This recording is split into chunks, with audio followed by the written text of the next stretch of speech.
உங்கள் தொகுதியில் ஸ்டாலின், இந்த தொகுதியில் ஸ்டாலின் இருக்காரா? இப்ப புதுசா கண்டுபிடிச்சிட்டாரு உங்களோட ஸ்டாலின்.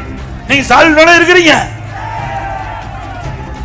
ஏங்க ஆட்சி போகுது, ஒருவருக்கு நோய்வாய் பெற்று ஹாஸ்பிட்டல்ல போய் அட்மிட் ஆனா, அவருக்கு சீரியஸ் ஆனா வெண்டிலேட்டர் வச்சிருவாங்க உயிர் காப்பாத்துறதுக்கு.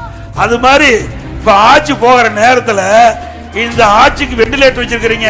2026ல நீங்க ஓட்டு என்ற வெண்டிலேட்டரை புடுங்கினா ஆட்சி போச்சு. இந்த காலகட்டத்தில் 46 பிரச்சனை இருக்குதா மக்களுக்கு. ஏன் 4 வருஷம் உங்களுக்கு கண்ணுக்கு தெரியாதா?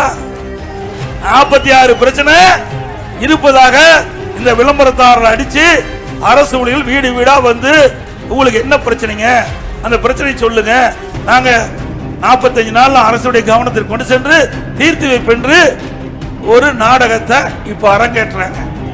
இது உண்மையா? அப்ப ஸ்டாலினே ஒத்துக்கிட்டார். 45 பிரச்சனை 46 பிரச்சனை நாட்டு மக்களிடத்தில் இருக்குன்னு முதலமைச்சர் ஒத்துக்கிட்டார்ல. அப்புறம் ஏன் இது வரைக்கும் தீக்கல? அதுக்கு தான் உங்களை முதலமைச்சர் ஆக்கி இருக்கிறாங்க. அப்ப மக்களை பத்தி கவலைப்படல, மக்களுடைய பிரச்சனை பத்தி கவலைப்படல.